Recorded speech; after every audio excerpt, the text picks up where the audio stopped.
Assalamualaikum warahmatullahi wabarakatuh. Kita lanjut ke materi selanjutnya ya, yaitu bagaimana tubuh mengolah makanan.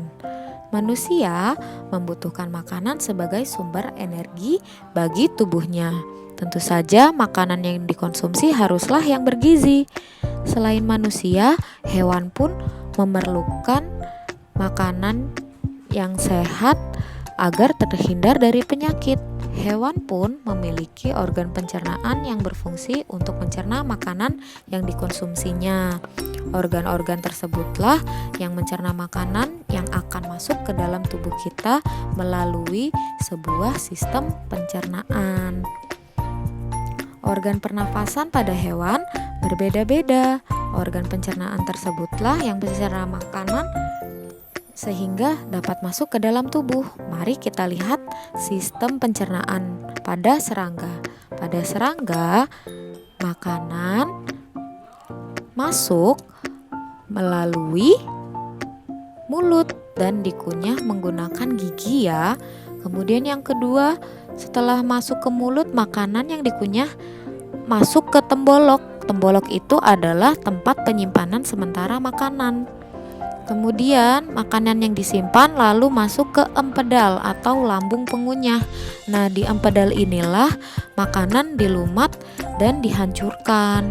Kemudian setelah hancur, makanan masuk ke lambung untuk dicerna oleh enzim. Lalu masuk ke usus untuk diserap. Sisa-sisa makanannya kemudian dibuang melalui anus.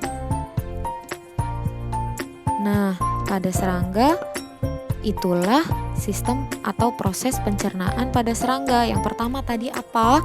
Mulut, kemudian ke tembolok, kemudian yang ketiga ke empedal, yang keempat ke lambung, dan yang terakhir dibuang melalui anus. Sekarang kita lanjut ke hewan selanjutnya ya, yaitu hewan ruminansia atau pemamah biak. Adakah yang sudah tahu apa itu hewan ruminansia atau pemamah biak? Ini dia ada contoh gambarnya. Contohnya yaitu sapi. Nah, sapi merupakan salah satu hewan ruminansia. Hewan ruminansia adalah hewan yang memamah atau memakan 2 kali makanannya, atau hewan yang mengunyah kembali makanannya setelah ditelan. Jadi proses ngunyahnya 2 kali. Nah, contoh hewan ruminansia atau pemamah biak ini diantaranya yang pertama sapi, yang kedua rusa, ketiga kerbau, keempat domba, kemudian kambing, kuda, dan lain-lain. Nah, setelah tahu mengapa sapi tersebut disebut sebagai hewan ruminansia atau pemamah biak, kita lihat yuk bagaimana urutan sistem pencernaan pada hewan ruminansia.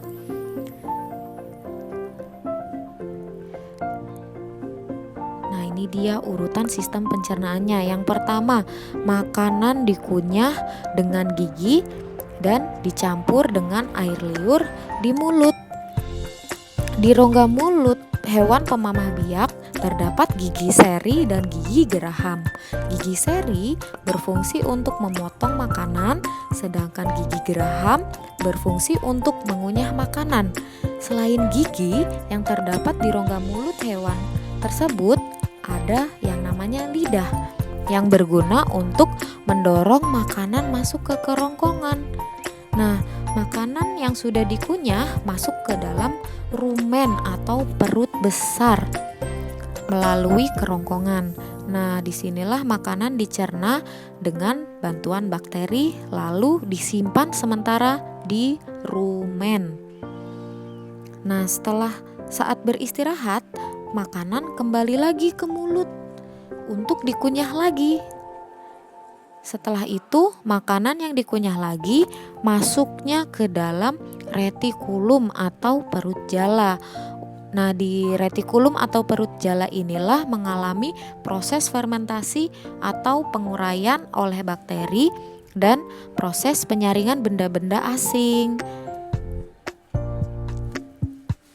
Kemudian setelah itu makanan masuk ke dalam omasum atau perut kitab.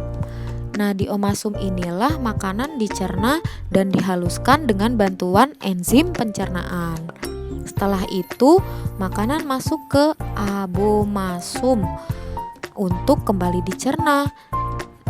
Sari-sari makanan kemudian diserap oleh usus halus. Di usus besar terjadi proses penyerapan kembali air dari sisa-sisa makanan. Nah, yang terakhir, sisa pencernaan kemudian dibuang melalui anus. Nah, itulah tadi proses atau urutan sistem pencernaan pada hewan ruminansia. Tadi kita sudah belajar tentang hewan ruminansia ya, sistem pencernaannya. Namun, kita pun harus tahu tentang urutan pencernaan pada manusia. Nah, manusia memerlukan makanan sebagai sumber energi bagi tubuhnya. Nah, energi ini terdapat oleh makanan, namun tidak bisa kita dapatkan secara langsung, tetapi makanan harus dicerna terlebih dahulu oleh sistem pencernaan. Nah, ini dia sistem pencernaan pada manusia. Yang pertama yaitu makanan dihancurkan di dalam mulut menggunakan gigi dan dibantu air liur. Selain itu, makanan juga dibantu oleh lidah untuk didorong masuk ke kerongkongan. Nah, makanan yang sudah didorong lewati kerongkongan akan masuk ke lambung. Di lambung, makanan dicerna menjadi bentuk sederhana dengan bantuan enzim. Yang keempat, ada makanan setelah halus kemudian masuk ke dalam usus halus untuk proses penyerapan sari-sari makanan. Kemudian sisa penyerapan tadi dilanjutkan atau diteruskan ke usus besar untuk diserap air-airnya dan dibuang zat-zat sisanya. Nah, sisa pencernaannya kemudian dibuang melalui anus. Kamu telah mengetahui bahwa makanan yang masuk ke dalam tubuh akan mengalami proses pencernaan. Sekarang kita cari tahu kelenjar pencernaan. Silahkan buka bukunya halaman 25, dilihat bacaan bagian bawah paragraf kedua. Kelenjar pencernaan adalah organ pencernaan yang berfungsi menghasilkan zat-zat pencerna makanan. Boleh sambil digaris bawahi ya bukunya. Oke, boleh digaris bawahi dengan pensil atau menggunakan pulpen. Nah, di halaman 26 ini terdapat nama-nama zat-zat pencernaan beserta tempatnya. Yang pertama ada zat yang ada di mulut, namanya enzim tialin. Pada mulut dihasilkan enzim tialin yang berfungsi mengubah zat tepung menjadi zat gula. Kemudian di hati, organ ini menghasilkan cairan empedu yang berfungsi untuk memecah lemak. Yang ketiga ada lambung.